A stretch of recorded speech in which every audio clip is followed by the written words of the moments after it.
Verder zijn we te weten gekomen dat ook de Verenigde Staten nog niet het VN-verdrag in zaken rechten van mensen met een beperking hebben geratificeerd.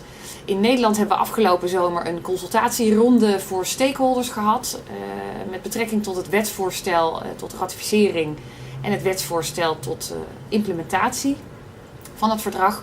En ook hier is de USBLN bijvoorbeeld samen met nog een heel aantal andere belangengroeperingen druk bezig om de overheid zover te krijgen om het verdrag te ratificeren. We begonnen vandaag met een expo, oftewel een beurs. En op die beurs waren allerlei organisaties aanwezig die zich op de een of andere manier bezighouden met de toetreding van mensen met een beperking tot de arbeidsmarkt. Zo waren er bemiddelingsorganisaties, informatie vanuit de overheid en ook allerlei bedrijven die zich bezighouden met het meer toegankelijk maken van de maatschappij voor mensen met een handicap. Nou, op die beurs was ook aanwezig het bedrijf dat bezig is met het ontwikkelen van het centrale of nationale registratiesysteem voor mensen met een beperking. Zodat zij voor werkgevers die vacatures hebben ook heel makkelijk te vinden zijn. Hello, Christopher.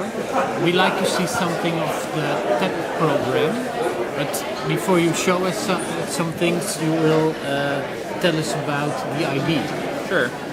So the talent acquisition portal, what we've done is we've partnered with the Voc Rehab Agency, and so it's a federal program which basically trains individuals with disabilities and helps get them back to the workforce.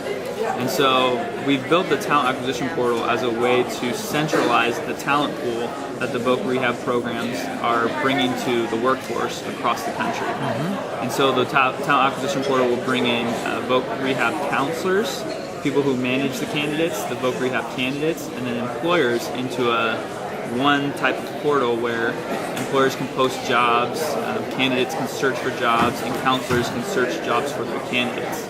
And that's a new system for here in America? It's something that we are getting ready to launch in the next few months. We've been working on it for a couple of years. So also here employers are asking where can we find candidates with disabilities? Correct. We have one for employers, candidates, and counselors. Of course.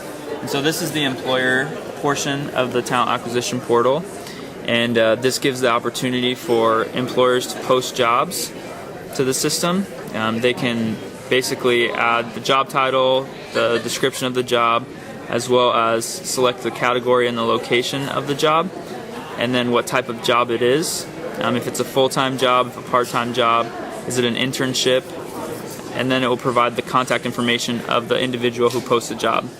By clicking post the job will now be added into the system, and an employer will be able to see the job posted in their My Jobs section. Currently, this employer has 11 active jobs. Each job is active for 30 days. The business case is that they pay to get the credits. Since the organization I work for is a not-for-profit as well as the CSAVR, we charge just the base cost in order to make the system maintainable. So perhaps you can tell me what job developing is, what your vision about it is.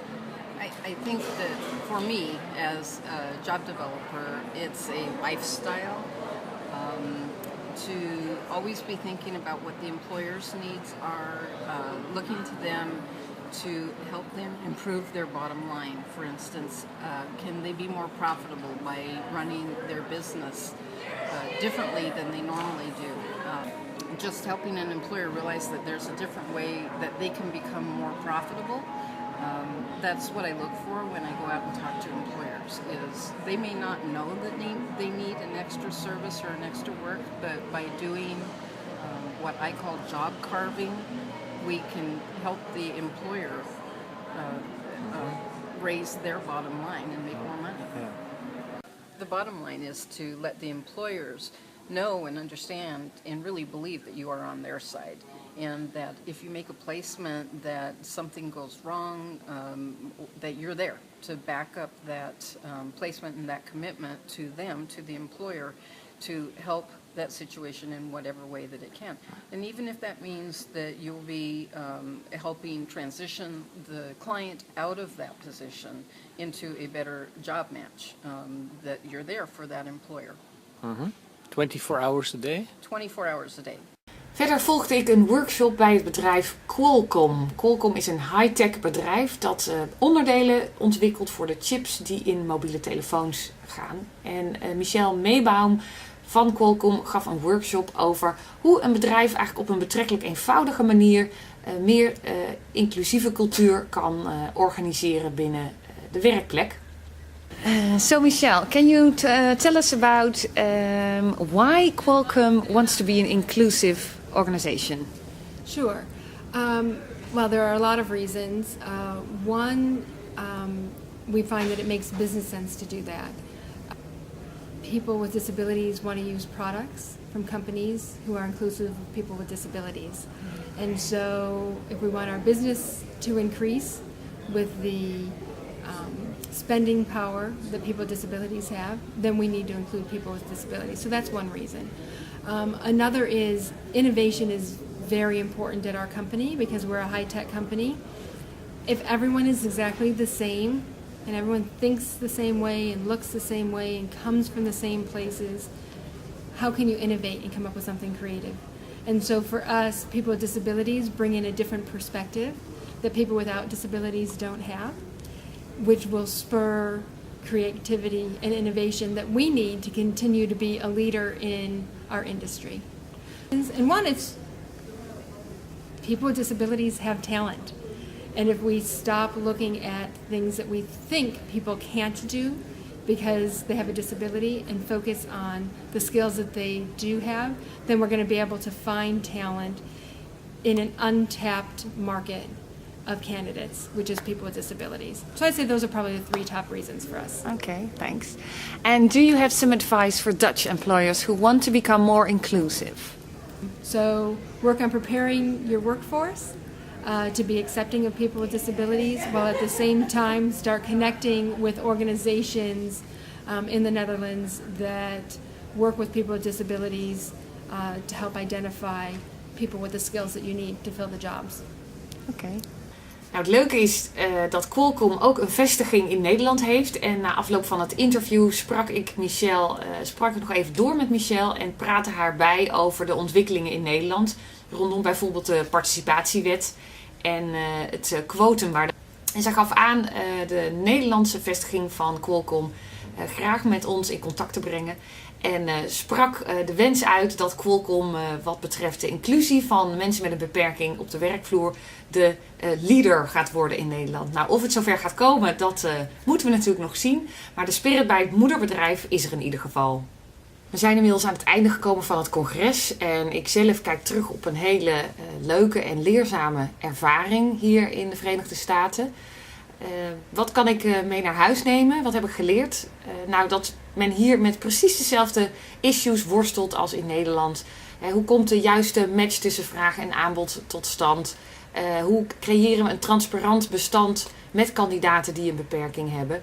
Waarom zou je eigenlijk als werkgever werken met mensen met een beperking?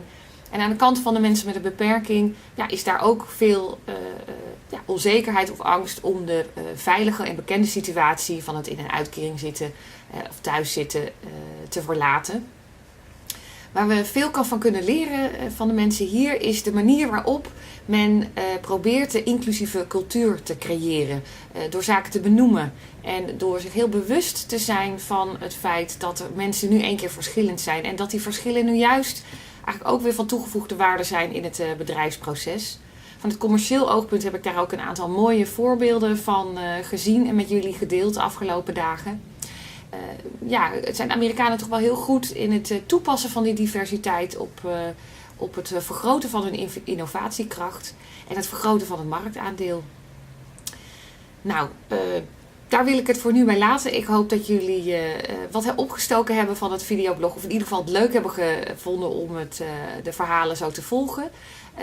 En mochten jullie nog eens willen doorpraten hierover, neem dan gerust contact op mij op bij AWVN. En voor nu, tot ziens.